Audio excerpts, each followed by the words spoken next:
Naam, assalamu alaikum warahmatullahi ta'ala wabarakatuh, mtazamaji wa Arusha On Radio pamoja na mfuatiliaji wa mitandao yetu ya kijamii. Idhihiri kwako, idhihiri kwangu, nichukue nafasi kukualika katika jamvi ambapo leo tunaketi na Daktari Sheikh Abdurazak Amir tukijadili kwa kina juu ya mswahili na utandawazi. Katika sahani iliyojaa fikra na sinia lililojaa tafsiri, jina la mswahili limekuwa ni kitendawili kisichokamilika. Wapo wanaosema hakuna mtu au jamii itwayo Waswahili, lakini wapo pia wanaoshikilia haiwezekaniki kuwe na embe alafu ukosekane mwembe, haiwezekaniki kuwe na mawimbi alafu ikosekane bahari, haiwezekaniki kuwepo na maneno alafu zikosekane ndimi za kuyatamka. Katika muktadha huo, hatuna budi kuketi na kufanya mjadala mpana kuzungumza, je, Mswahili yupo? Na kama yupo, ni zipi mila zake, ni zipi desturi zake, ni ipi silika yake? Ndio maana tunaketi na Dr. Sheikh Abdurazak Amir atupe mwanga wa maarifa katika hilo. Huyu ni mhadhiri wa chuo cha ABC, lakini pia mshindi wa tuzo ya Mufti ya uandishi katika elimu ya Kiislamu. Dr. karibu sana. Asante sana. Na nikupongeza sana kwa kushinda tuzo. Asante. Ni heshima kubwa kwamba naketi na wewe wakati huu ambapo pia jamii ya Kiislamu na hata mufti wetu wametambua mchango wako katika elimu. Asante sana. Asante sana, nikualike kwenye mazungumzo yetu. Msikilizaji, kwenye ambao mnatufuatilia kwenye mitandao ya kijamii, tunawasaa leo kusoma maoni yenu. Mnaweza mkaandika hapo chini kwenye uwanja wa comment na pale baadaye tutayapitia maoni yenu. Dokta, kwa kuanzia, kwa tafakuri yako, Mswahili ni nani? Je, ni kabila, ni jamii au ni utambulisho ambao umejengwa kwenye lugha na utamaduni? Kwanza namshukuru Mwenyezi Mungu kwa kupata fursa hii ya kujadili jambo adhimu linalohusu lugha yetu ya Kiswahili, na maswali ambayo umeyauliza, ambayo ni maswali yanaulizwa kupitia vijana wanaosoma katika vyuo, lakini kupitia mitandao mbalimbali na wataalamu wamekuwa wakijadiliana. Kwa hivyo hatua yako ya kukata shauri la kujadili masala haya ni muhimu sana kuliko vile ambavyo watu wanafikiria, kwa sababu tumewahi kusema kwamba tatizo kubwa ni watu kudhani kwamba lugha ni chombo cha mawasiliano tu, kwa sababu lugha ni zaidi ya mawasiliano. Na suali likiwa Mswahili ni nani? Nani ni Mswahili? Ni kabila au si kabili? Je, ni lugha chotara au ni lugha ambayo inajitegemea kama lugha nyingine? Ni maswali mengi sana yanaulizwa, lakini swala la msingi sana hapa ni kwamba mtu hawi Mswahili kwa kusomea, kwamba amesoma sana Kiswahili mpaka akawa Mswahili. Haiwezekani. Kwa lugha nyingine tuelewe kwamba mtu anaweza kusomea Kiswahili akapata shahada zote na akaandika sana, lakini asiwe ni Mswahili, kwa sababu Uswahili si kusomea, bali atakuwa amemsoma Mswahili, ni mtaalamu wa kumjua Mswahili nani. Na hii ni nukta muhimu sana tufahamu. Na ndio maana kwamba kuna Waswahili ambao hawakusoma hizo elimu za kisasa, elimu rasmi, lakini wataalamu wakubwa wa Kiswahili wanawasoma wao. We mtaalamu unamsoma Mswahili ili umjue, halikufanyi uwe ni Mswahili. Na mimi mfano nilokuwa nayo ni mfano, kabla hujajibu swali hili. Katika vyuo vyetu kuna vitabu mbalimbali tunavisoma, na mashairi na kazi za sanaa za Waswahili ambao hawakuingia shule katika kiwango hiko cha juu. Mfano ni Haji Gora Haji, ambaye sisi tumesoma sana vitabu vyake.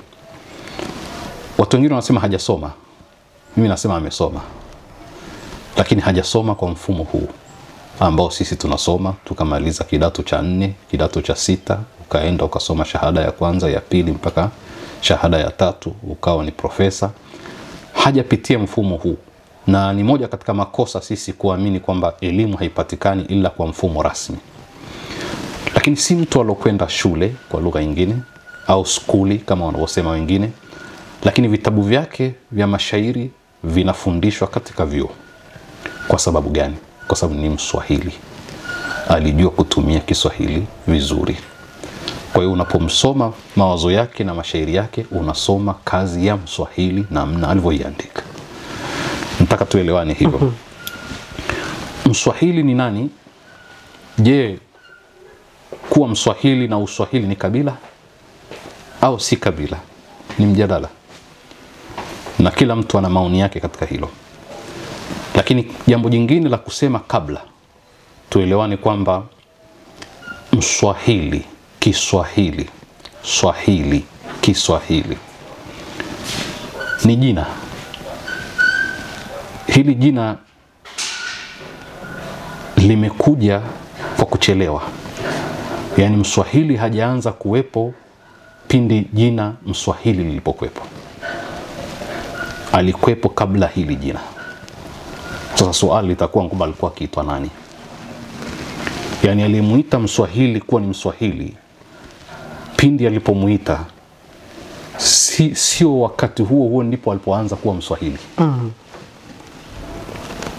Ni jina tu lilizuka. Jina ndio lilikuwa geni, lakini yeye alikuwepo. Kwa maana tunataka kuzungumza kuhusu utandawazi. Neno hili limeanza lini? Lakini haina maana kwamba na utandawazi ulianza sambamba na hili neno. Sadakta. No. Ukienda kutafuta huko nyuma katika historia, utakuta tabia za kikomunisti zilikuwepo kwenye jamii. Tabia za kibepari zilikuwepo katika jamii. Lakini neno ubepari, ukomunisti, ujamaa ni maneno yalokuja yamechelewa. Kwa hiyo tunapojadili Mswahili ni nani, alafu mtu akakwambia fulani ndio aliomuita kuwa ni Mswahili, haina maana kwamba alipoanza kuitwa Mswahili ndipo alipoanza kupatikana. Alikuwepo kabla. Hili ni nukta ya muhimu tuifahamu kabla tujasema Mswahili ni nani. Kwa mfano, wakati ule wa nyuma, ukanda ambao sasa ni wa pwani wanaoishi Waswahili, kuanzia maeneo ya kusini mwa Somalia mpaka Sofala huku Msumbiji, walikuwa wanaishi watu kabla ya kuitwa Waswahili, kabla ya hili jina, na walikuwa wakizungumza lugha zao na aghalabu zikijulikana kutokana na maeneo. Kwa hivyo Kiunguja kilikuwepo, Kipemba kilikuwepo tangu Wapemba walipoanza kuwepo, Kimvita kilikuwepo tangu walipoanza kuwepo katika eneo lao, Kipate kilikuwepo, Kiamu au Kilamu kilikuwepo tangu walipoanza kuwepo wao, kwa sababu communication ilikuwepo na lugha ilikuwepo na mawasiliano yalikuwepo. Kwa hivyo basi, nukta muhimu ya leo ni hiyo kwamba Mswahili alianza kuwa Mswahili pindi alipoitwa Mswahili. Kwa sababu Kiunguja ni lahaja ya Kiswahili, lakini Kiunguja kilikuwepo kabla hajaitwa Mswahili. Hiyo nukta ya kwanza. Nukta nyingine ni kwamba ukanda huu waliishi watu, kwa sababu inasemekana Ibn Batuta, Muhammad ibn Abdullah, ndiye leo waita hawa watu wa Sahil, watu wa pwani, ukanda wa pwani. Na hii ni mwaka 1331, yani 1331. Ina maana aliwakuta watu, aliwakuta na lugha zao. Lakini yeye kwa sababu alipita ukanda huu, akawanasibisha na ukanda huu, akawaita ni watu wa pwani. Sahil ni pwani.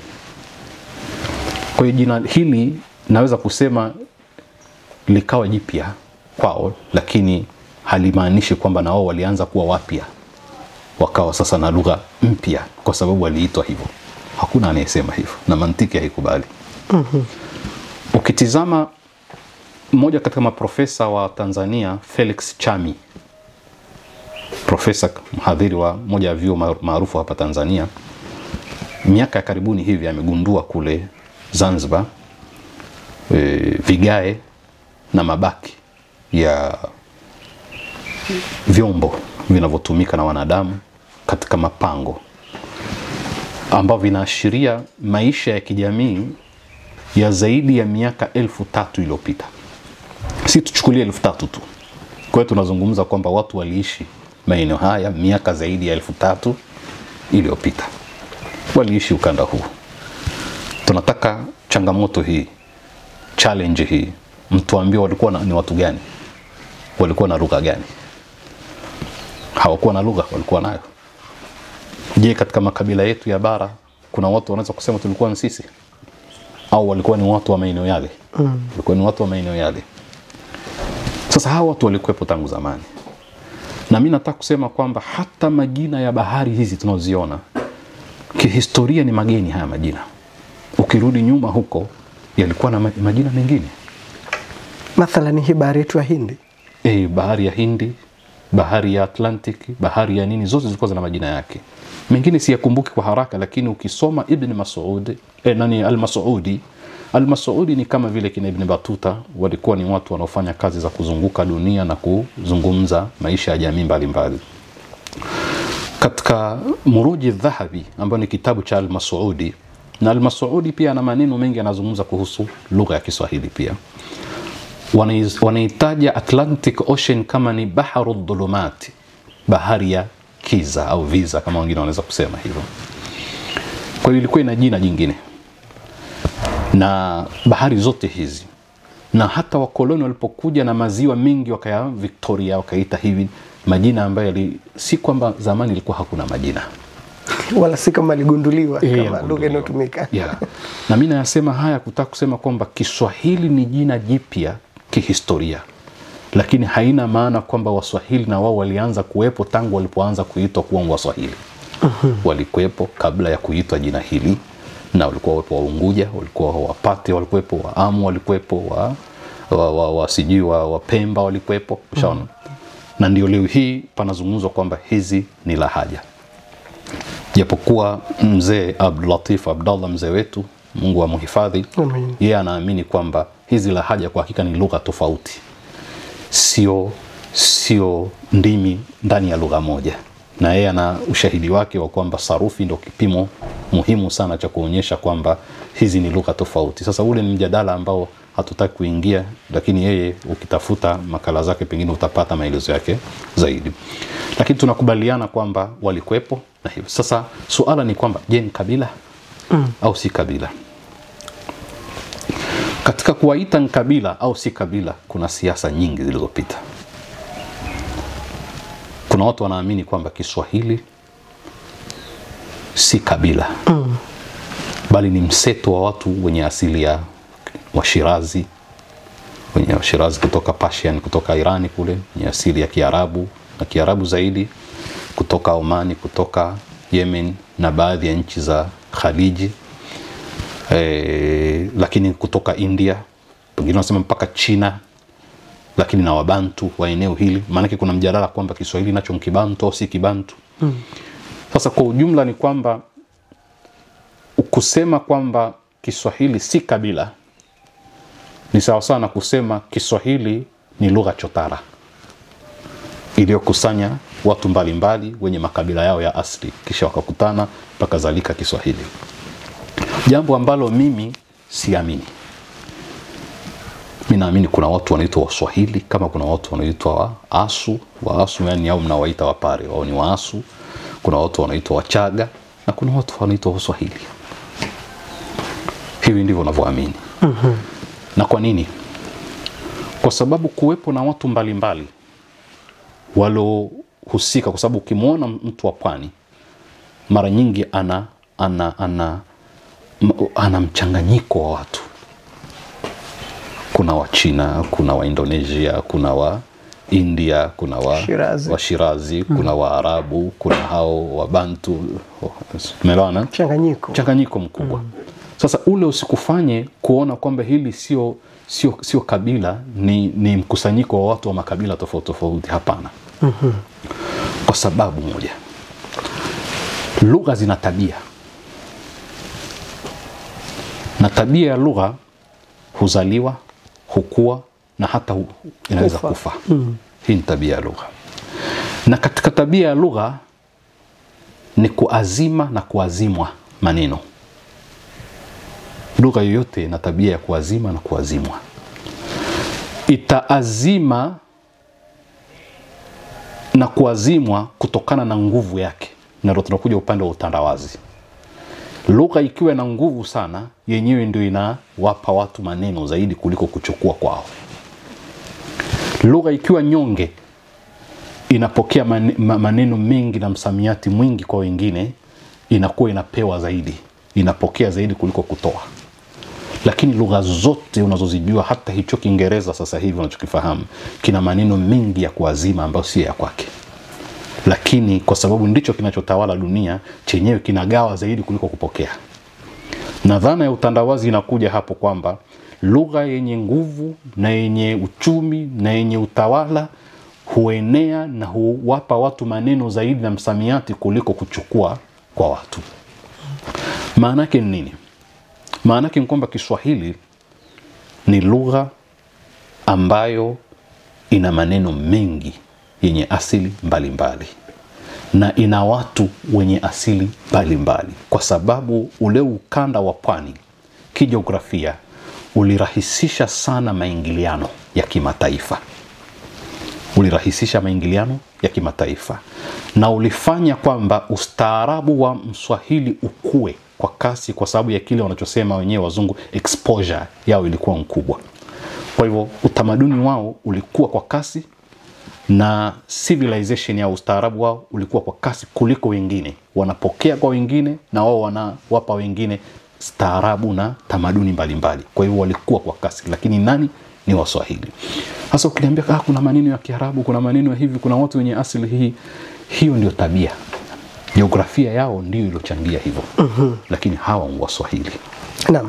Dr. Abdulrazaki, kuna ambao wanashikilia hoja kwamba hakuna kabila la Waswahili, bali wanaojiita Waswahili ni watu ambao jamii zao zimechangia pakubwa maendeleo ya lugha ya Kiswahili. Hata katika hii pwani ya Afrika Mashariki, kuanzia Kisimayo mpaka kule Sofala kama ulivyozungumza.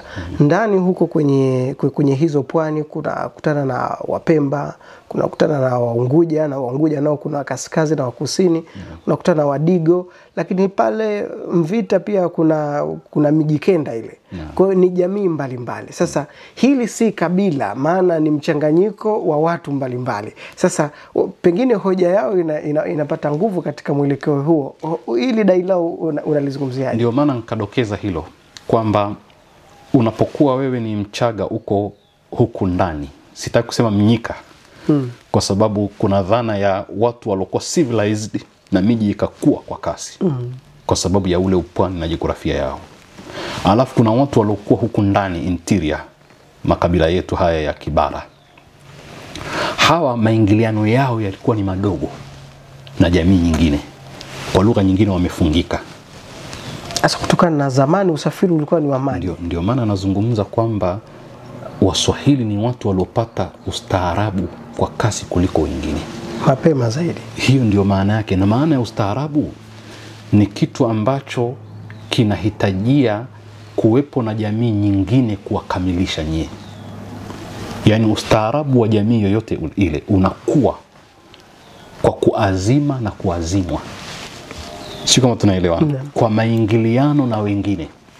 Kwa lugha nyingine, Waswahili ndio watu wa kwanza wa ukanda wetu walioendelea, wakastaarabika, na sababu kubwa ni maingiliano na jamii nyingine tofauti kwa kasi. Lile haliwafanyi wasiwe na kabila lao, bali exposure yao ilikuwa ni kubwa. Sasa unamzungumzia Mpemba. Mpemba ni Mswahili na hiyo ni lahaja. Unamzungumzia mtu wa Mvita ambao ndio Mombasa leo hii. Unazungumza watu walioishi pale kabla hata ya neno Kiswahili, na walikuwa na lugha yao na walikuwa na utamaduni wao, na ile ni eneo lao. Ukitaka kusema Mswahili si kabila, hawa wanaozungumza Kiswahili ni tafutie kabila lao.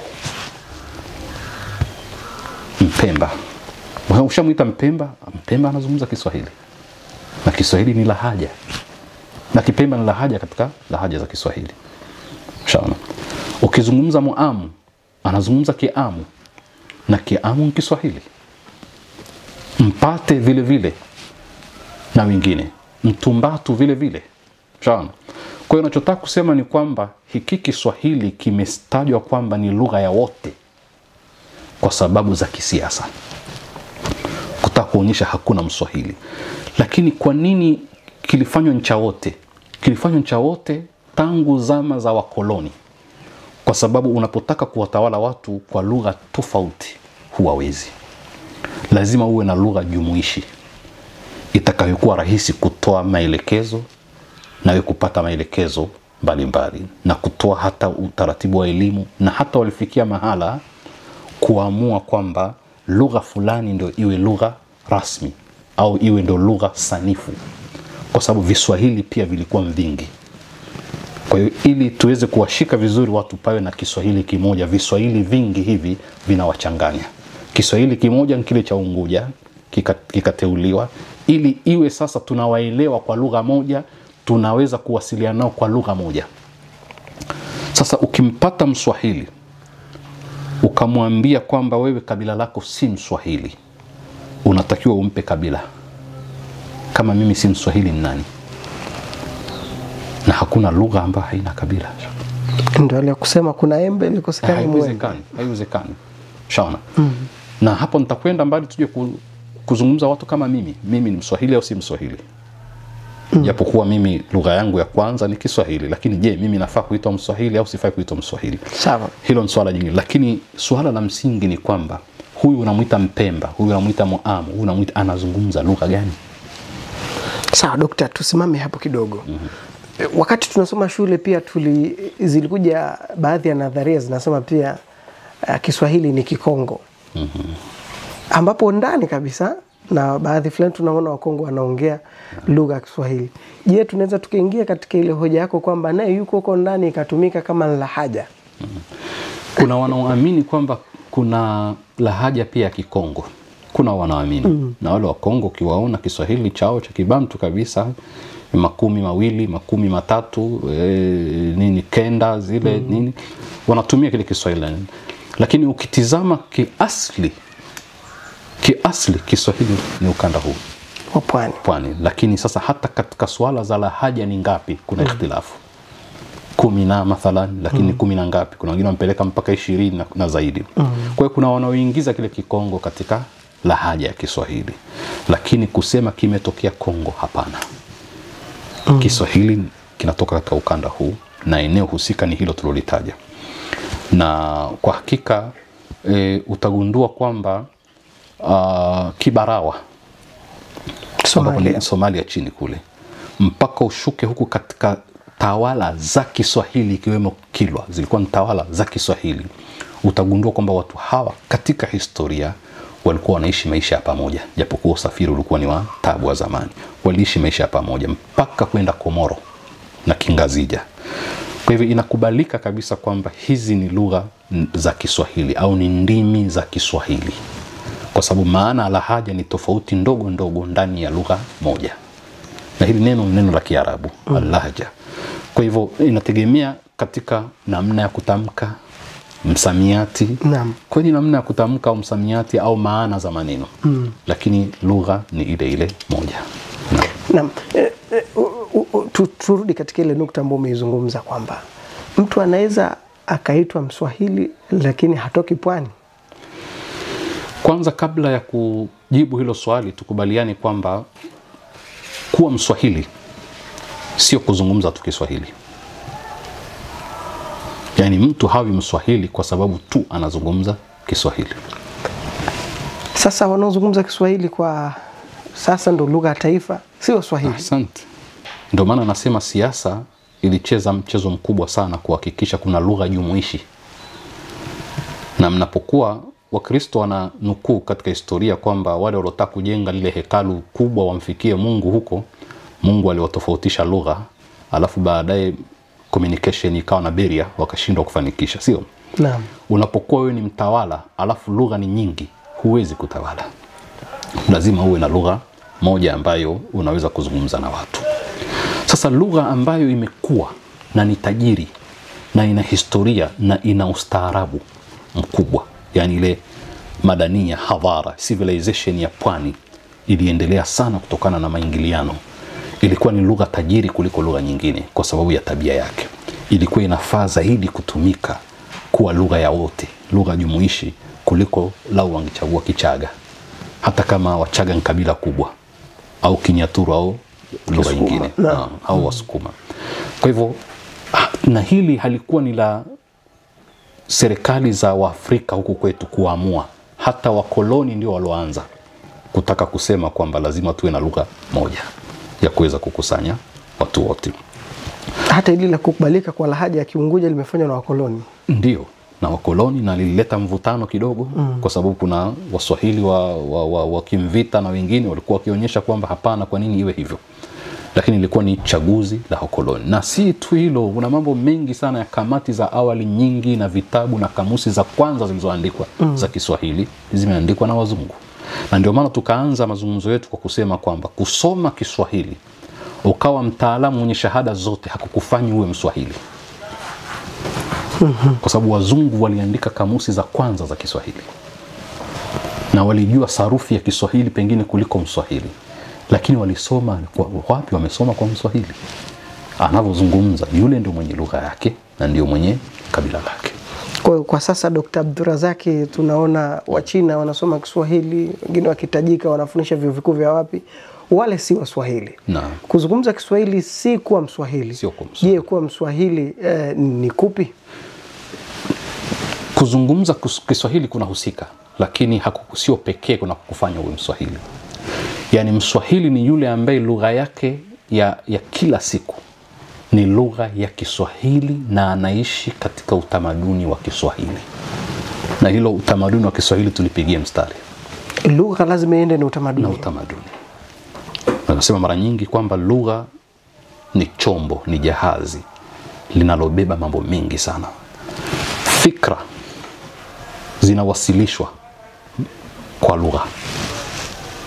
Unapozungumza lugha ya Kiswahili, Waswahili wana fikra zao ambazo zinawasilishwa kwa lugha ya Kiswahili, na zile fikra za Kiswahili na utamaduni wao unabebwa na maneno na msamiati, na mara nyingine methali mbalimbali, mara nyingine misemo mbalimbali. Yote ile inabeba utamaduni. Sasa wewe unapokuwa unaizungumza lugha lakini utamaduni wao haukuhusu wala hutaki, wewe si Mswahili. Unaijua lugha yao, unaitumia kama njia ya na unawajua Waswahili, lakini wewe si Mswahili. Umesoma kuhusu Waswahili. Kwa hiyo lazima tuelewe kwamba lugha ni zaidi ya mawasiliano. Lugha ni chombo cha kubeba utamaduni, na mimi naamini kwamba utamaduni na ustaarabu ni vitu vinashikamana, lakini utamaduni ni kitu kikubwa kuliko ustaarabu. Ndani ya lugha kuna ustaarabu wa watu, na hata neno ustaarabu lilichukuliwa kwa sababu katika athari walizozipata Waswahili ni kujifunza mambo ya wengine, wakayaona ni mazuri, wakayapokea, wakayabeba. Na hii si aibu kwa lugha yoyote na utamaduni wowote ule. Tabia ya kuathiri na kuathiriana ipo katika lugha na ipo katika utamaduni. Sasa Mswahili ndio huyo ambaye anaishi maisha ya utamaduni wa Kiswahili.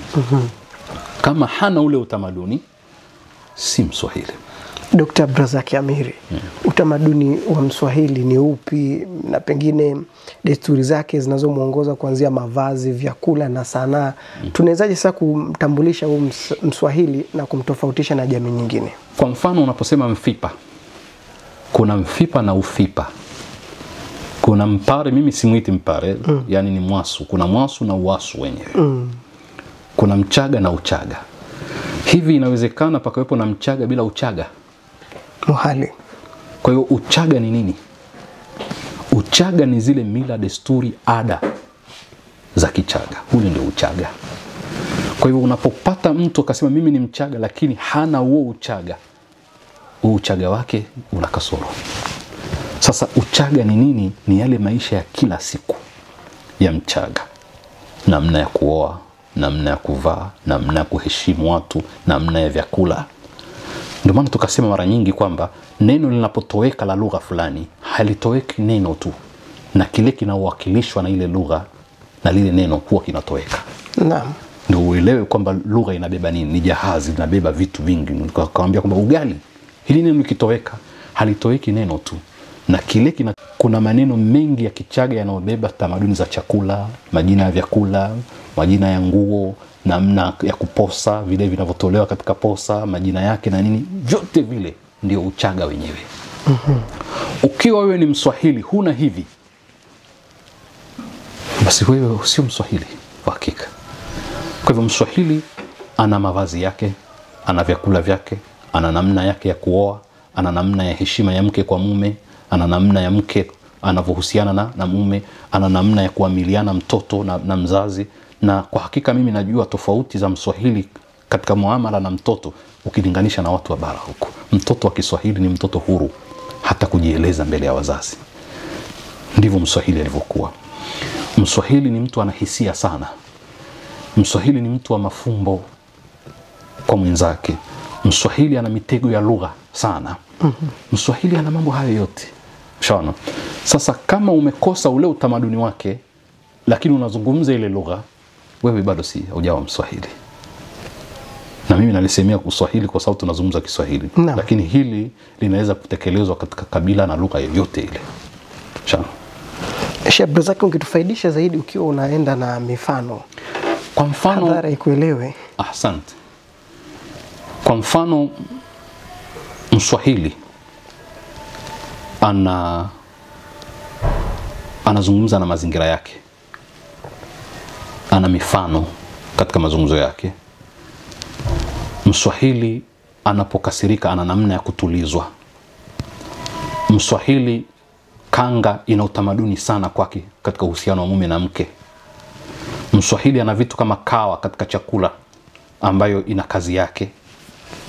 Mswahili anapokwenda maliwatoni ana namna ya kuingia, na akifika kule akienda haja akamaliza hutumia maji akanawa. Zote hizi ni tabia za Kiswahili. Lakini katika misemo, kwa mfano, nikupe mfano tu. Unaonaje mtu ambaye si Mswahili akisema hawa majambazi tukiwakamata hakuna cha msalia Mtume? Maarufu. Sasa huyu unamuuliza kwamba kumsalia Mtume ni nini? Anajua? Au amewaiga Waswahili? Yeye kawaiga Waswahili, lakini hana maelezo kuhusu kumsalia Mtume. Shaona? Kibaka alikuwa anaona kama kinga hiyo. Lakini je, yeye anamtambua huyo Mtume? Mswahili anamtambua huyo. Kwa hiyo utamaduni wake ni kwamba lau pakitokea jambo la vurumai na uhasama, watu namna ya kutulizwa, jamani msalieni Mtume, msalieni Mtume. Sasa ile msalieni Mtume akishatajwa, munkar unashuka. Kwa sababu utamaduni wa Mswahili ni kuheshimu huyo Mtume. Akitajwa wao, hata kama alikuwa na hasira mtu Mswahili katika misemo yake anapokuomba radhi jambo au anakutaka jambo, anakutilia mkazo, namna ya kukushinda, kukuweza, anakuambia nakushika kidevu cha Mtume. Sasa heshima ya Mtume kwa Mswahili, mtu akiombwa jambo kama ni kutakwa radhi au kuna jambo la kimsaada, akishashikwa kidevu akiambiwa na kushika kidevu cha Mtume, sasa huona kumnyima huyu mimi ni kama vile kumkosea Mtume aliyotajwa hapa. Kwa lugha nyingine, huyu ametawasali kwa Mtume. Sasa kama wewe hujui hayo, unakuwaje Mswahili? Kama huishi hayo, hata kama utatumia hii lugha, unakuwaje Mswahili? Anapookota kitu cha ghafla sema Hamad, yani Muhammad. Hamad.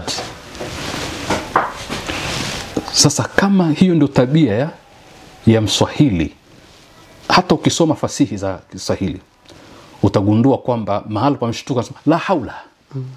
Hasa la haula maana yake nini? Ni kifupi cha la haula wala quwwata illa billah. Mswahili, haya ni maneno ambayo yanatawala maisha yake ya kila siku. Mshana. Na yanaashiria ana utamaduni gani yeye. Vitu vinavyomsukuma katika maisha yake ya kila siku.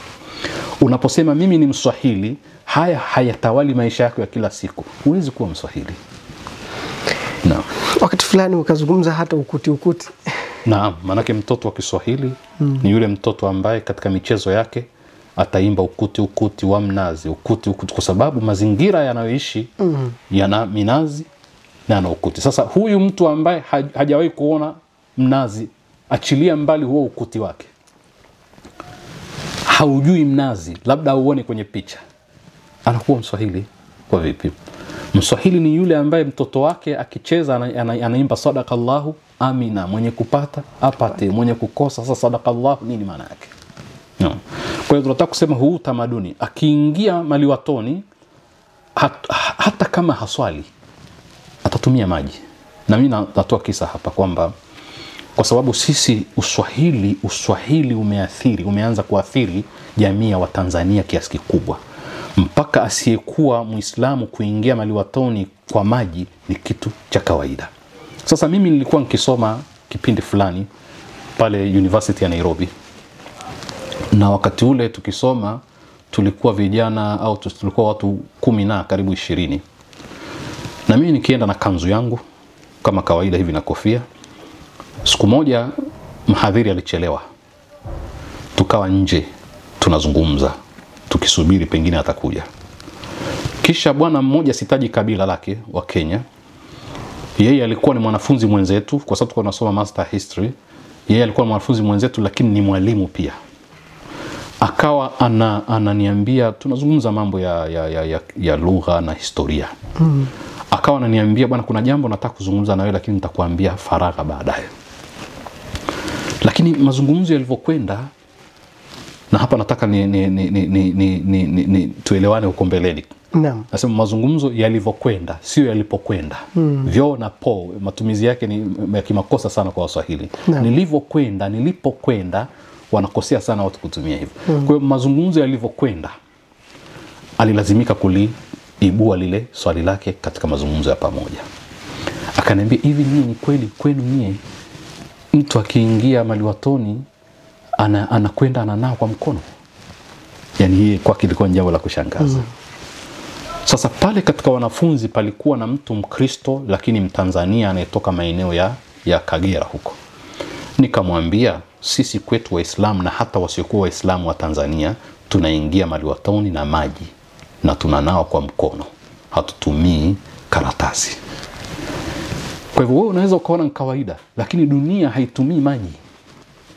Huu ni utamaduni wa Mswahili ambao ameuchukua kutokana na ukanda wa pwani na yale maingiliano, alipata ustaarabu ule ukawa ni sehemu katika yeye. Mshaona? Kwa hivyo huwezi kuwa Mswahili bila utamaduni wa Kiswahili. Naam.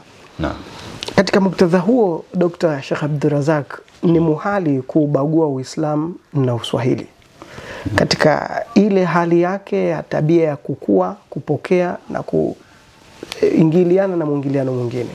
Sasa Uislamu na biashara katika bahari ya Hindi vilichangiaje kuunda utambulisho wa Mswahili wa leo? Kwanza tukubaliane kwamba eneo la ukanda wa pwani ya Afrika Mashariki lina historia ndefu sana ya biashara, kabla hata ya Bwana Mtume sallallahu alaihi wasallam kutumwa, bali kuzaliwa miaka 2000 na zaidi. Na ukisoma kitabu cha Al-Idrisi na wengine utaona namna mpaka ukanda wa engo zile za Madagascar na wapi watu walipokuwa wakitoka mbali. Ukienda Madagascar kuna damu za Kiindonesia, za Kichina, kwa sababu bahari ya Hindi iliunganisha na bara la India na vile vile na mashariki ya mbali, Indonesia, China na pengine. Kwa hivyo historia ya biashara katika ukanda ule ni kubwa sana, ina umri wa miaka zaidi ya 2000, zaidi ya 3000. Hilo ni moja. Naam. Na katika kipindi chote kile watu walikuwa kisafiri kupitia vyombo na majahazi ya kizamani, ambayo kuna kile kinaitwa monsoon winds, ambayo ilikuwa ni pepo za msimu. Na moja katika sababu ya kukua kwa ustaarabu wa pwani huku ni kwa sababu zile pepo zilikuwa zikija katika miezi 3-4 ile, wakija hawawezi kurudi mpaka wakae miezi kadhaa ndio pepo zibadilishe mwelekeo waweze kurudi. Tabani. Na kule kuja kwao kuliwafanya waweke kituo na makazi ya muda. Yale makazi ya muda yalikuwa ni kuoleana na kuathiriana kitamaduni, jambo ambalo lilitokea sana. Wakati huo tunazungumza wakazi wa ukanda ule wenye lugha zao kabla hawajaitwa kuwa Waswahili.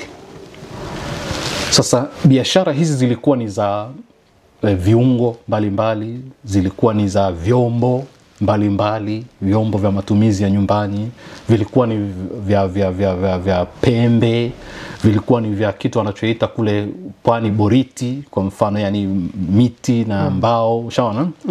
Hasa upande wa Khaliji walikuwa wanakuja kwa ajili ya kuchukua boriti wao wanaziita.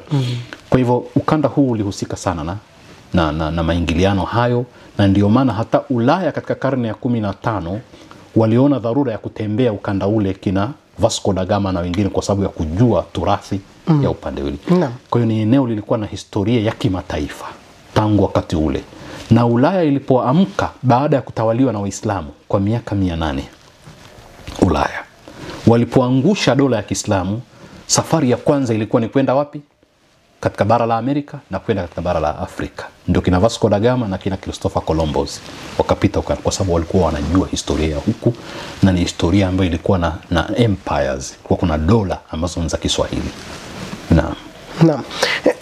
Dr. Sheikh Abdurazaki Amiri, kwa mtizamo wako, kuwa Mswahili ni jambo la damu ya kuzaliwa au ni wazo linaloweza kuvaliwa na yoyote ambaye anajishughulisha na lugha na utamaduni? Asante. Kwanza mimi ninaamini kwamba Waswahili wako aina mbalimbali. Mswahili halisi kwanza ni yule anayezungumza lugha ya Kiswahili na anaishi utamaduni wa Kiswahili na anayetoka katika ukanda wa pwani, ndio maana sahil, pwani. Maana tatu hizo. Maisha yale yanafahamu, anazungukwa na mazingira ya kipwani, anajua misemo ya kipwani, choko mchokoe pweza binadamu hutomweza, kwa sababu anaishi na bahari, mgaga na upwa hali wali mkavu, kwa sababu yeye anakaa katika maeneo ya upwa. Kwa hiyo misemo ile inatawala maisha yake ya kila siku, kwa sababu ndio mazingira anayoishi. Sasa huyu alokuwa huku bara hamjui pengine pweza, wala hajui anavuliwa vipi, wala hajui, yani ule msemo anahitajia aeleweshwe, kwa sababu haufanani na mazingira yake. Pengine yeye anaweza kuelewa msemo unaohusu ng'ombe, unaohusu ardhi na mazao, unaohusu vitu vingine ambavyo vinamzunguka, kwa sababu mwanadamu ni zao la mazingira yake. Na ndio wanasema kila lugha inajitosheleza, kwa sababu inakamilisha mawasiliano na inawakilisha mahitajio ya yule mwanadamu katika eneo analoishi. Kwa hivyo huyu Mswahili ambaye si mtu wa pwani, ambapo neno sahil pia limeitwa, lakini yeye si mtu wa sahil, atakuwa Mswahili lakini namba 2, ambaye nitakutajia kwamba tunafaa kumuita nani. Lakini Mswahili wa asili ni huyo. Kuna mazingira yake, kuna utamaduni wake, kuna lugha yake. Alafu kuna Mswahili mwingine anaishi utamaduni wa Kiswahili, si mtu wa pwani, si mtu ambaye anatawaliwa na mazingira ya Kiswahili, ile sahili yenyewe. Huyu ni mloezi. Ni mloezi. Mswahili lakini ameloea Uswahili. Sasa utatumia lugha nyingine, assimilation, au lugha nyingine yoyote ile. Sasa hao ndio kina sisi. Tumeloea katika hii lugha, kwa sababu ukinitaka nizungumze lugha yangu ya asili sijui kama ninavyofahamu Kiswahili. Lakini je, mimi ni Mswahili kisawasawa? Hapana. Na nataka kuambia kwamba hata namna ya kutamka matamshi, Mswahili mwenyewe sivyo anavyotamka na huyu Mswahili alioloea. Leo hii sisi kuna maneno tunatamka tunaona ni kawaida. Kwa mfano pa. Kuna kitu kinachoitwa pa ya mpumuo. Mpemba hasemi pemba kama tunavyosema sisi. Anasema pemba, pe. Pe na pe ni tofauti. Lakini kwa mtu ambaye ni Mswahili wa kuloea, yeye kwake hawezi kunoti hivyo, lakini huyu amekulia. Hajajifunza kutamka. Amekulia. Tamam. Kwa hivyo yeye anasema pemba, inaitwa pa ya mpumuo. Kwa hivyo yeye anatamka pemba, nilikuwa pemba mimi. Unaona kuna mpumuo fulani. Lakini mtu wa huku bara kwetu, hata kama yeye Kiswahili ndio lugha yake ya kwanza, hajachukua hilo. Yeye pemba kavu hivyo hivyo. Au mato. Sasa kuna matamshi mengi, na mara nyingine neno linatamkika lile ni pa, lakini kwa kutamkwa tu Mswahili anajua hii pa iliyokusudiwa ni mnyama au ni sehemu ya juu ya nyumba. Lakini wewe unaona ni pa tu, pa au ni pa mnyama. Katika kutamka kuna namna fulani ikitamkwa inamaanisha kitu fulani tofauti na kingine. Ndio maana nataka kuambia huyu kaloea japo ni Mswahili, kwa sababu utampeleka wapi? Utamaduni wa Kiswahili umemvaa, lugha yake ya asili ile hana, amezaliwa Arusha hapa mjini, amevaa mambo ya Kiswahili yale utamaduni na nini na yote anatumia yale, lakini bado si Mswahili asili. Naam. Katika muktadha huo, Dr. Abdrazaki Amiri, je, utambulisho wa Mswahili ni mwili thabiti au ni kivuli ambacho kinaendelea kubadilika kutokana na mazingira na historia? Kwanza tukubaliani kwamba kama lugha inazaliwa, inakuwa na inaweza kufa, basi Kiswahili vile vile na Mswahili anabadilika. Mswahili wa leo sio Mswahili wa jana. Tena naongeza kwa kusema kwamba kuna jitihada za kumbadilisha Mswahili za makusudi kabisa, kuhakikisha kwamba Mswahili anatoka katika uswahili wake wa asili, anavaa tabia nyingine ambazo si uswahili wa asili. Na utandawazi unalenga sana vile vile katika kubadilisha watu. Ndio maana hata Kiswahili kingine kinapotea. Sasa hivi watu wanazungumza kuhusu Kimvita kwamba kinatoweka. Unazungumza kwamba hata Kiswahili cha Mombasa kinaanza kuingiliwa na viswahili vingine ambavyo si sanifu. Chana. Kina Sheng na wenzi. Kwa hivyo Mswahili anabadilika. Na ataendelea kubadilika mpaka awe na nguvu ya kujitambua, arudishe ile heshima yake.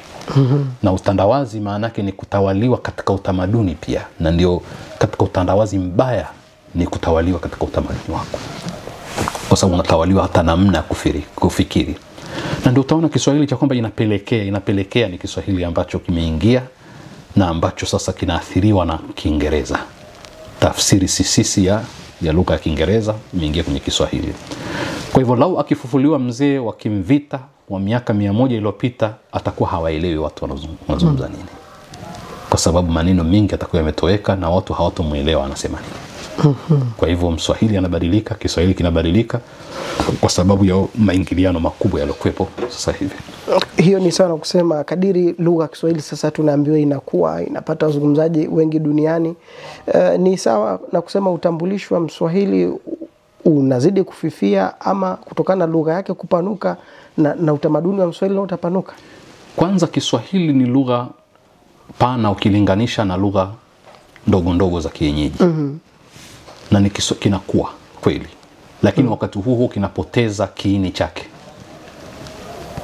kwa sababu ya za kiutandawazi. Yani kuna mambo yake ya ndani ya kitamaduni ambayo yanatoweka. Ndio. Lakini kwa maana ya wazungumzaji kuzidi, Kiswahili kinakuwa. Na kinakuwa kwa kasi sana, na dhamira ya kufanya kikue pia kwa kasi ipo. Naam. Dokta, wakati tunaelekea mwisho wa mazungumzo yetu, neno Mswahili sasa hivi kuna baadhi wanalitumia kama tusi lutukano. Mswahili huyo si mwenye kujali muda, muongo, mvivu. Tumefikaje mpaka hapa? Kwanza tukubaliane kwamba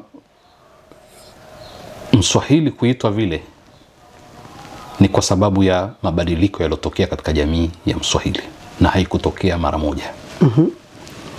Ukitizama misemo ya Kiswahili inaonyesha kwamba Mswahili anajali kazi, alikuwa ni mchapa kazi, anajali kwamba kutafuta riziki ni jambo la heshima.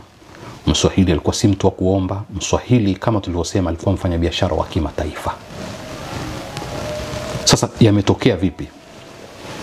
Haya yametokea ni mabadiliko yaliyotokea tena miaka ya karibuni sana. Hasa walipoingia watu wa nje kwa lengo la kumtawala Mswahili. Na Mswahili akanyimwa nafasi za uchumi na za kisiasa. Alianza kuwa ni mkaazi daraja la pili katika eneo lake. Akawa ni mkaazi daraja la pili katika eneo lake. Alipoteza maana.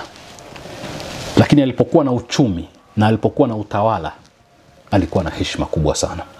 Sasa utakuja kuzungumza kwamba Vasco da Gama alifanya nini? Baada ya pale utawala wa Kiomani na nini ulipokuja, Mswahili nafasi yake ilikuwa nini?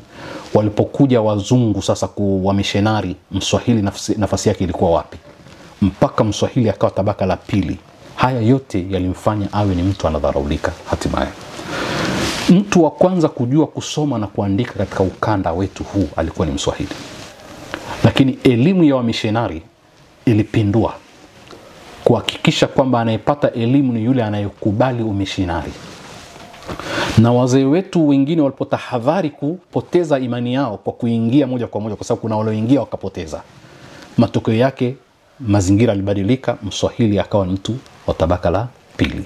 Na ndio maana utaona maeneo ya kanda za juu, kusini na kaskazini ni maeneo yaliyowekezwa sana na wamishinari katika elimu.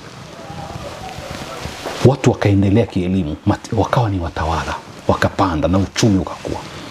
Wakaweza kwenda kuingia hata katika miji ya Waswahili na kuchukua maeneo. Mswahili akawa ni mtu wa daraja la pili. Heshima ya Mswahili ikashuka. Kwa hivyo ni kweli kwamba tunahitajia sisi sasa hivi kurejesha heshima yetu. Hatukatai kwamba Mswahili sasa amekuwa ni mtu mnyonge, ni mtu duni, ni mtu ambaye maeneo yake yeye anayaachia sasa yachukuliwe na mwenye uwezo. Na ukienda katika miji ya Kiswahili utaona sasa Waswahili wanapigwa pushi kuondoka katika maeneo yao kwa sababu ya ule unyonge. Lakini maana ya Mswahili si mtu mwenye maneno mengi, wala sio mtu ambaye hana maana, wala mtu ambaye hana miadi, bali ni zao la historia. Na bahati mbaya aliyetengeneza mazingira hayo ndiye anemtukana tusi hilo, baada ya kuwa tayari kishamtoa katika mstari. Na mimi husema mara nyingi kwamba mkoloni Mjerumani hakuwa na vita na Mswahili.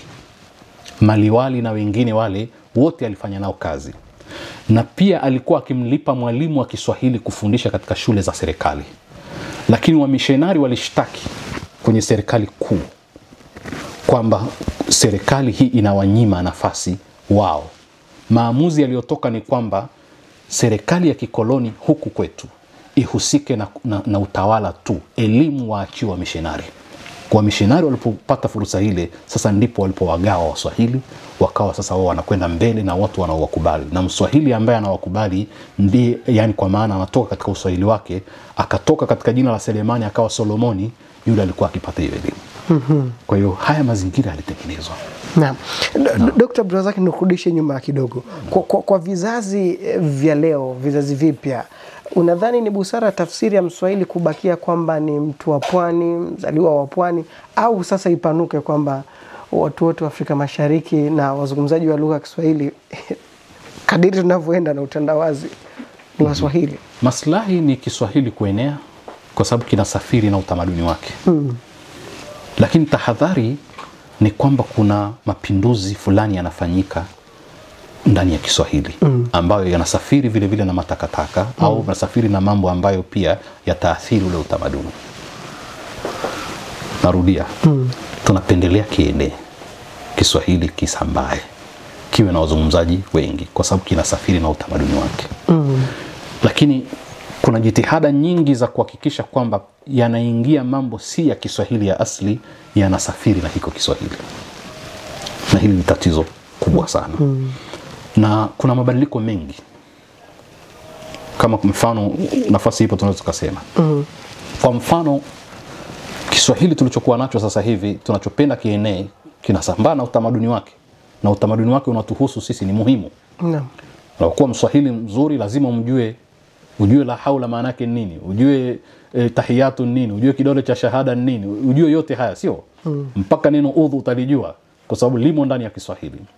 Au kutayama, mimi natayama mtu bwana. Yani maana yake kama ni chakula hapa bwana, mimi sili bwana, hapa ninagusa tu natayama mtu, au kuna dharura mathalan. Naam. Sasa kama Kiswahili kinabeba utamaduni na sehemu kubwa ya utamaduni wa Mswahili una imani za kidini, maana yake ni kwamba kuenea kwa Kiswahili ni kheri kwetu. Naam. Lakini kuna mambo ambayo yanakwenda sasa na Kiswahili ambayo si Kiswahili cha asili, ambayo haya yana athari mbaya. Sasa kama unataka mifano, nitakupigia mfano. Utupe mmoja. Kwa mfano, Kiswahili kimevamiwa katika msamiati wake. Sasa hivi kuna lugha ya mashahidi na mashuhuda. Unajua hiyo tofauti. Kuna waumini na waamini. Kuna kusema Hamad, alafu kuna kusema Yesu na Maria. Kuna kusema mahujaji, lakini watu wamekwenda hapo Uganda tu wanaitwa mahujaji. Wakati Kiswahili, Mswahili hujaji ni mtu anayekwenda mahala maalum tu. Hata akienda Madina kwa mtume, pale hajaenda kuhiji. Muislamu akienda kwa mjukuu wa mtume Imam Hussein kule Iraki, hajaenda kuhiji. Lakini kaenda kufanya ziara. Hizo zote ni ziara kwa Kiswahili. Lakini leo hii sasa mahujaji wanaweza kuwepo si Waislamu na wanakwenda katika eneo ambalo si mahala maalum, wanaitwa mahujaji. Haya mapinduzi haya ndio yanaleta hatari katika kukua kwa Kiswahili, kwa sababu yanavua utamaduni wa Kiswahili. Na Dr. Abdulrazak Amiri, kwa maoni yako ni jukumu gani sasa la Waswahili wenyewe katika kulinda, kutunza tamaduni zao ili zibaki kama urithi ambao utatufaa si tu kama jamii lakini pia hata maendeleo yetu baadaye? Kama ulivyotolea mfano katika baadhi ya miji ya pwani, mathalan Tanga pale, watu wanauza alafu wanarudi pembezoni katika wilaya za kama Mkinga na kwingineko. Huu urithi ambao wanautoa na kama kufuta kabisa utambulishi wa jamii za Waswahili, unawapa maoni gani? Kwanza, huwezi kujadili swala hilo bila kujadili utandawazi. Naam. Dunia nzima inakokotwa katika kuathiri lugha za watu na ile lugha kubwa ya watawala wa dunia. Msamiati mpya unaingia na utamaduni unaathiriwa. Kwa hivyo huwezi kulijadili bila kujadili utandawazi, namna ambavyo dunia inatakiwa ishikiliwe mahala pamoja, alafu sisi tuwe ni periphery, center iwe imetushika ambayo ni dunia. Kwa hivyo kama hamna uchumi wenye nguvu, kama hamna nafasi za kisiasa, utamaduni wenu pia utatoweka. Uchumi wenye nguvu, nafasi za kisiasa. Na nafasi za kutoa maamuzi, ndio siasa yenyewe. Hautokuwa na kauli hata katika utamaduni wako. Hivi vitu lazima vieleweke. Pindi Mswahili alipoteza uchumi, akauza nyumba yake, akahama, ndio mwanzo wa kupotea yeye pia. Kwa hivyo hakuna namna ya kurudisha hadhi zaidi ya kwenda mbio kufanya kazi na kutengeneza hadhi na heshima katika vitu, na usidhani kwamba hivi vitu vinatoka nje ya kile kinachozungumzwa empowerment, uwezeshaji. Empowerment iwe katika elimu, iwe katika uchumi wa watu, na iwe katika nafasi ya kutoa maamuzi. Hivi vitu vitatu ni muhimu sana. Ukiwa navyo hivyo, basi kila ukisema la dhalina wengine watasema amin, kwa sababu sasa wewe ni kinara na hauhitaji kufanya kampeni. Wakati miaka 800 Uislamu ulipotawala dunia mpaka Ulaya, watu walitamani kuvaa kanzu, walitamani kuvaa kofia, walitamani kuzungumza Kiarabu, hawakufanywa kampeni.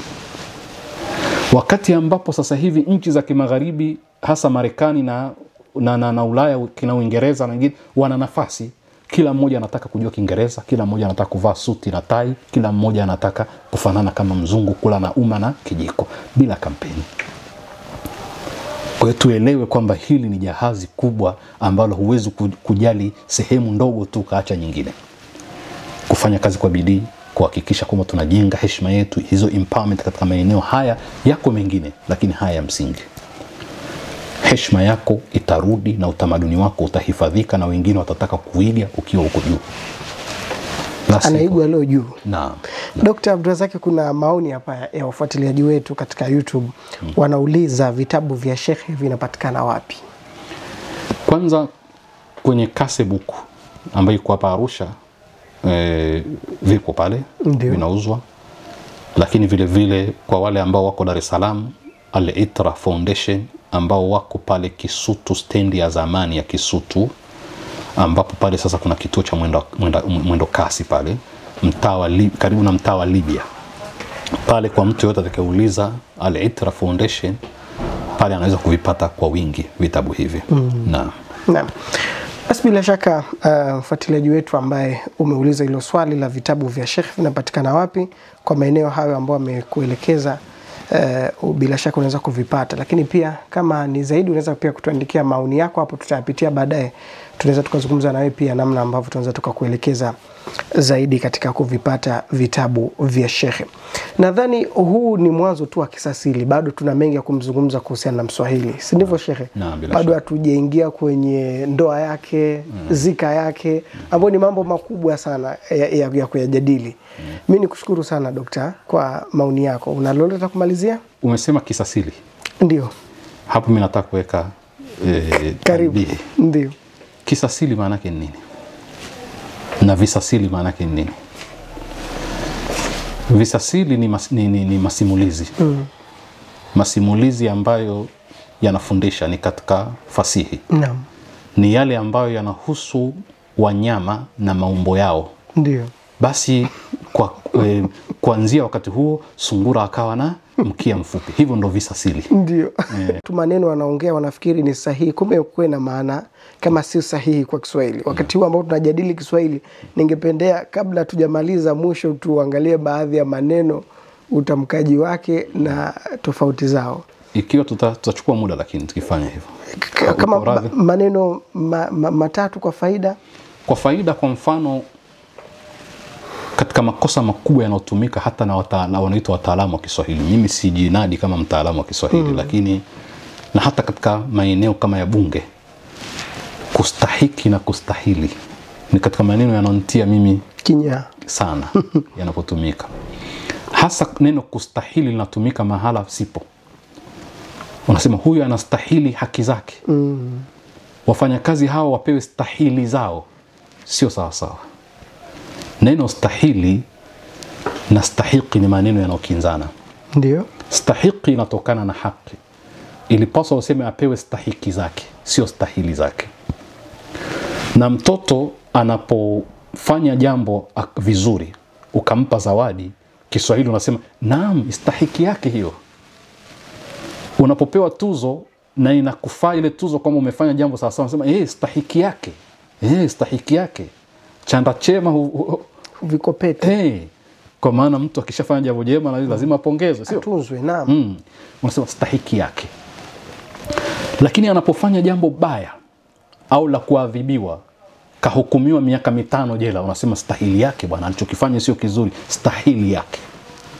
Kwa hiyo stahili ni katika jambo ovu baya, stahiki ni katika jambo jema.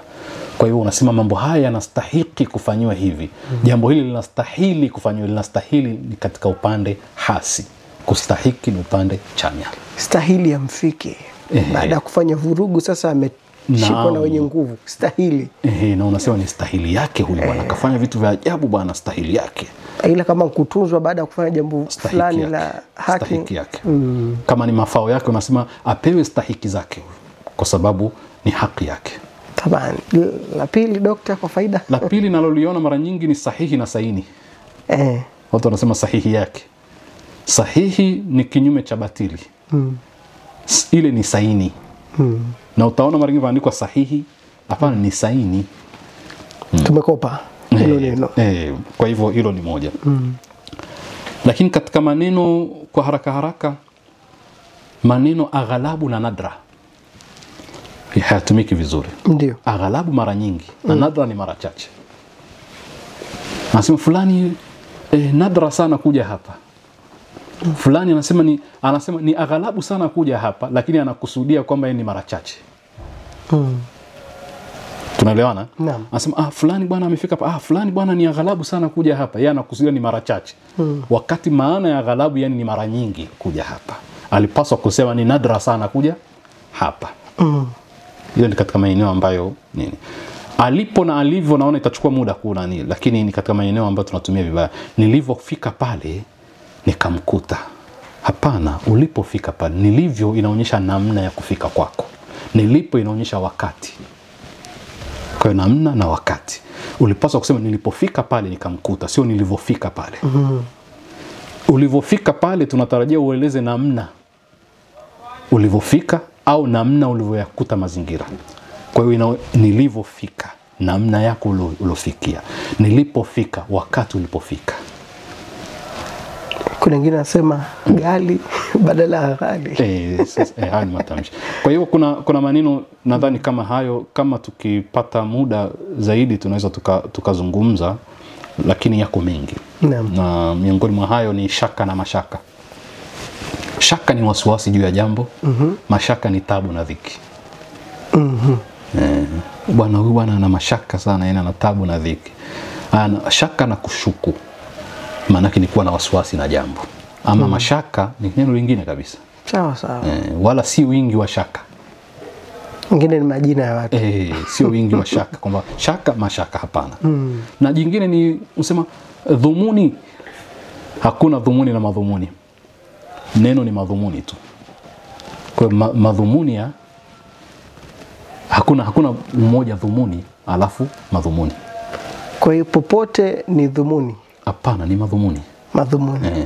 Ni kama saa ni saa, si masaa. Ndio, hakuna masaa. Kwa hiyo hakuna dhumuni.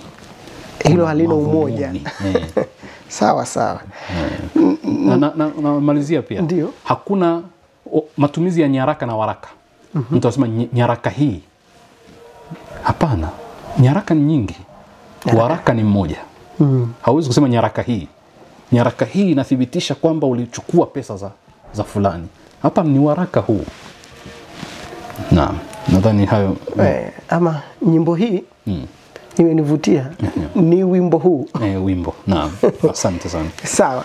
Na mtazamaji wetu, mjadala leo umetufundisha kwamba Mswahili si kivuli tu kinachopita, bali ni mwili ambao umebeba historia, utamaduni, heshima na ustaarabu. Na leo tumezungumza na Dr. Sheikh Abdulrazak Amir kwa mapana kabisa, tukimueleza tu Mswahili ni nani. Huu ni mwanzo wa ngoma ambayo tumeipiga katika kumueleza Mswahili, na bila shaka tutaendelea katika vipindi vingine. Wakati fulani pia tutaangalia hata chimbuko na asili ya lugha ya Kiswahili, lakini pia tutaangalia tabia za Mswahili. Mswahili anaoaje, Mswahili anazekaje, Mswahili anafurahishwa na nini, michezo yake ni ipi ya kumfurahisha, kuna bao, kuna karata, mambo kama hayo ambayo tutakuja kuyajadili kadiri ambavyo tunapata muda. Mimi ni Awadhi Rashid, ni kushukuru wewe ambao unatufuatilia na maoni yako tunaheshimu sana. Mpaka wakati mwingine. Dokta, nakushukuru sana. Asante sana, shukrani. Asante sana. Muda gani leo tumeenda? Zaidi ya 1 hour. Nilikuwa naweza kufanya pia kujadili yale yanayojiri kisiasa katika nchi yetu. Na mimi ninavyofahamu ni kwamba wananchi hawahitaji siasa nyingi. Wanahitajia maendeleo. Na wasiwe mateka wa kuingizwa katika siasa. Na maana siasa ni kuingia katika mivutano bila kujali, kwa kutizama makundi tu. Wao watizame wanataka nini. Nchi yoyote ile inaendelea kwa vigezo muhimu sana ambavyo jamii yoyote ikitaka kuendelea inapitia katika vigezo hivyo. Sasa hivi ni wakati wa wananchi, badala ya kuendekeza siasa waendekeze maendeleo. Kwa maana wahoji, wagombea kuhusu mambo ya kimaendeleo yanayowahusu.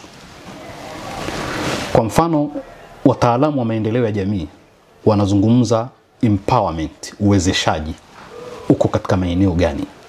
Ni maeneo gani ambayo jamii ikipata itapata maendeleo endelevu, sustainable development. Mwananchi akijua kwamba anahitajia nini yeye, akawa anamhoji mgombea hatakuwa na budi ila awe na majibu, kwa sababu ile awareness ya mpiga kura itamfanya ajiandae kuwa na majibu sahihi. Tukiwa na vigezo wa vitu hivi tunavihitajia, kwa mfano elimu. Elimu ni jambo la msingi sana kwa mwananchi. Na nchi yoyote ile ikitaka kuendelea iwekeze katika elimu. Pili, mwananchi anashirikishwa vipi katika mabaraza ya kutoa maamuzi? Kweli kuna mwenyekiti wa mtaa, wa kijiji, kuna serikali ndogo hii inaitwa local government, lakini wao wanashiriki nini katika mambo yanayowahusu kila siku pale? Hili wakilipigania maendeleo yatapatikana. Kwamba kiongozi haamui bila kushirikisha wananchi. Pigania wewe kushiriki katika maamuzi ya barabara yako, maji yako na vyote vinavyokuzunguka, hata ulinzi wako katika eneo. Kwa hiyo kushiriki katika maamuzi katika mambo yanayokuhusu katika eneo lako, hili lijadili sana. Kwa hivyo kuna elimu, kuna hilo, alafu uchumi. Fursa gani za kiuchumi ambazo unazipata kupitia kiongozi wako, kupitia serikali. Na huu uchumi unategemea jiografia ya eneo analoishi mtu, jiografia yake. Kama ni wafugaji, ufugaji utasaidiwa nini? Kama ni wakulima, kilimo kitasaidiwa nini? Kama ni wafanyabiashara, milango gani itafunguliwa ya kurahisisha biashara za wahusika? Kwa hivyo hivi vitu vitatu, vingine ni muhimu, lakini hivi vitatu ni funguo za mambo yote ya maendeleo. Mwananchi akiwa na awareness ya mambo haya, yatakuja mengine ya afya sasa na mengine ambayo pia nayo ni muhimu. Usikubali kuwa na kiongozi ambaye anaamua kila kitu bila kukushirikisha wewe, kwa sababu wewe ndiye umemweka pale anafanya kwa niaba yako. Kwa hiyo imani yangu ni kwamba wananchi wasiendekeze makundi ya kisiasa sasa, wa focus, kwa sababu wao ndio sasa hivi ndio mabosi na ndio wanaweza kuamua wewe uwe au usiwe. Sasa wakijua kwamba karata ni zipi, wakacheza na hizi karata, basi maanake sisi tunasema kwamba unapoingia darasani wewe ni mwalimu kufundisha, ukajua awareness ya wanafunzi wako, lazima uandae somo kabla hujaingia. Ama wale watoto ambao kila watalosema wao wanalipokea tu, basi hata mimi sitoandaa somo, nitaingia tu, babaje pale nitatoka. Kwa hiyo mwananchi lazima ajue namna ya kumhoji mgombea.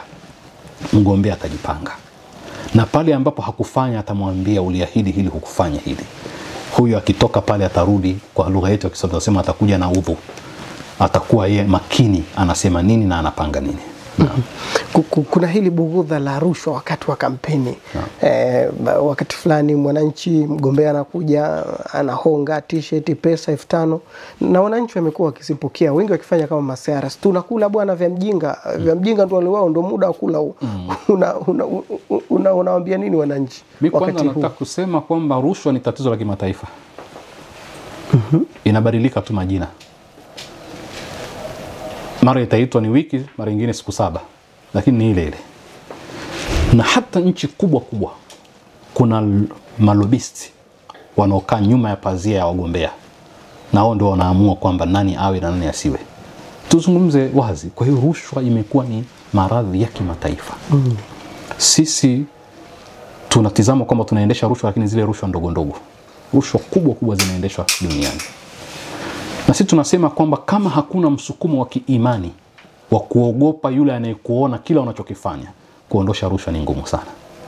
Narudia, kama hakuna msukumo wa kiimani wa kumuogopa yule anayekuona katika faragha zako, kuna vitu ambavyo kuviondoa ni vigumu sana. Ndio maana tunasema nafasi ya viongozi wa kidini katika kuhubiri na kukemea rushwa ni kubwa kuliko wanasiasa.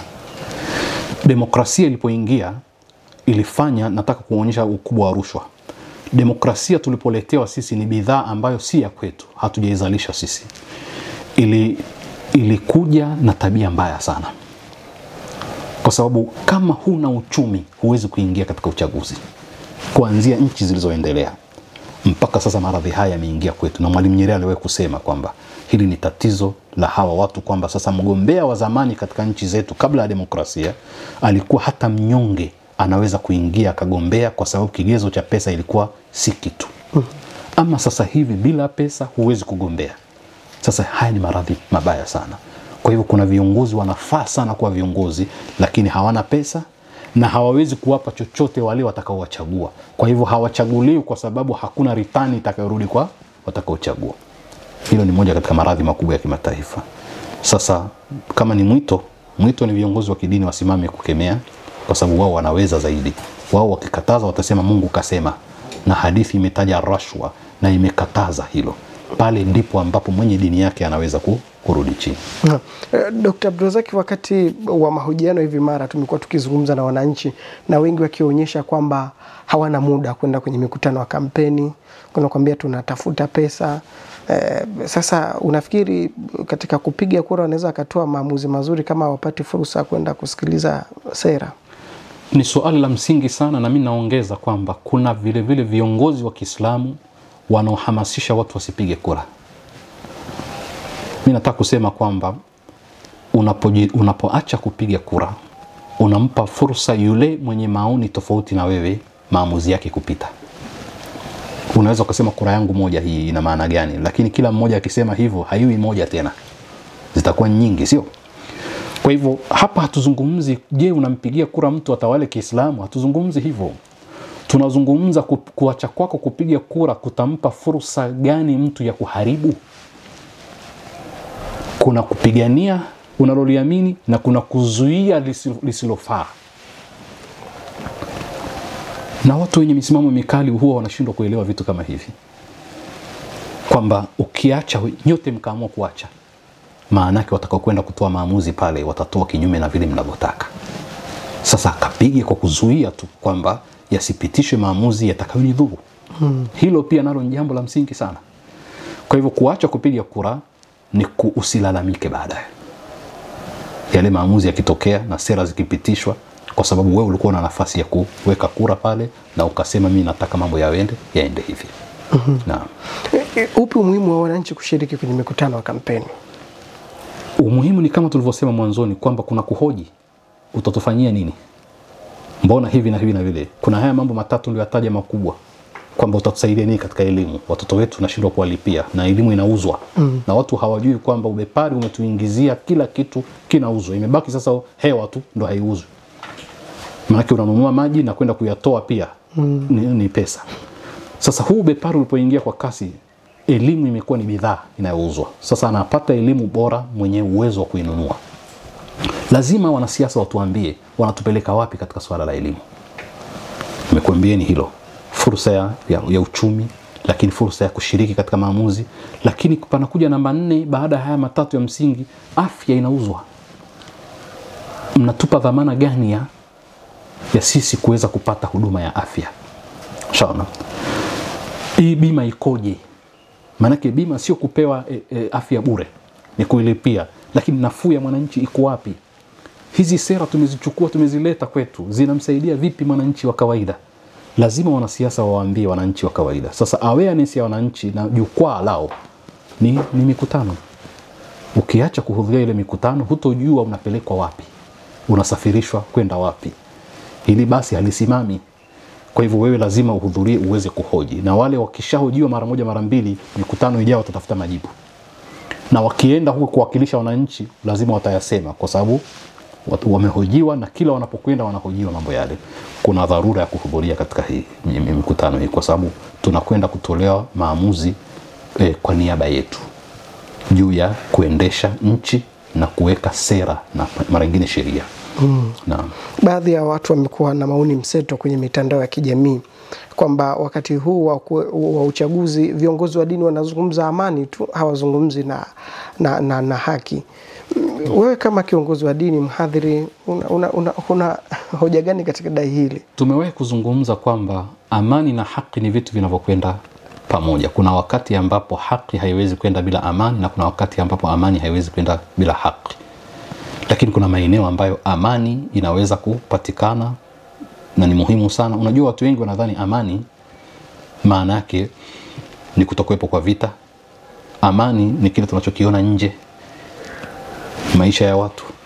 Amani ni kitu kinaanza kwa mtu mmoja mmoja. Sasa wewe haki unaizungumzaje kwako mwenyewe? Amani haianzi nje, inaanza from inside out. Mtu mwenye amani ndani ndio anaweza kuuza amani nje. Sasa unazungumziaje haki? Kabla hujazungumza dola, zungumza wewe unayo amani ndani, una tabia za kukuletea amani. Pale haki mbona huizungumzi? Unataka kuzungumza nje, amani na haki unataka kuipima nje. Ipime ndani kabla hujapima nje. Ikiwa tunaamini kwamba lazima tupate haki ndio amani ipatikane, ni makosa. Kuna baadhi ya haki zinapatikana baada ya amani kupatikana, na kuna baadhi ya haki zinapatikana kabla hata ya amani kupatikana, na kinyume ni sawa sawa. Sisi kama elimu ni haki yetu, kama hakuna amani hatuwezi kuipata hiyo haki. Kufanya shughuli za kiuchumi ni haki yetu, lakini kama hakuna amani hatuwezi kuipata hiyo haki. Ndio maana tunasema maandamano mengine yanapoteza haki za watu, kwa sababu hatujui nia ya kila anayeandamana. Na tumeona mifano ya nchi mbalimbali, dhamira za wenye kuandamana nyingine ni kupoteza haki za watu na uvunjifu wa amani ili iwe ni fursa ya kupoteza haki. Kwa hivyo amani na yenyewe ikivunjika, haki za watu zitatoweka. Kwa hivyo hivi vitu vinategemeana, lakini hakuna kuacha kimoja kwa sababu tunakisubiri kingine. Haki ikiweza kufanywa ifanywe, na hakuna mtu anayesema hakuna haki kabisa. Unajua kama hujatembea ukaona wengine wanavyoishi, unaweza kadhani sisi tunaishi katika mazingira ambayo hayana haki kabisa. Lakini ukweli ni kwamba tuna vigezo vingi vya watu waliokwenda mahakamani wakaishinda serikali. Haya mambo yapo.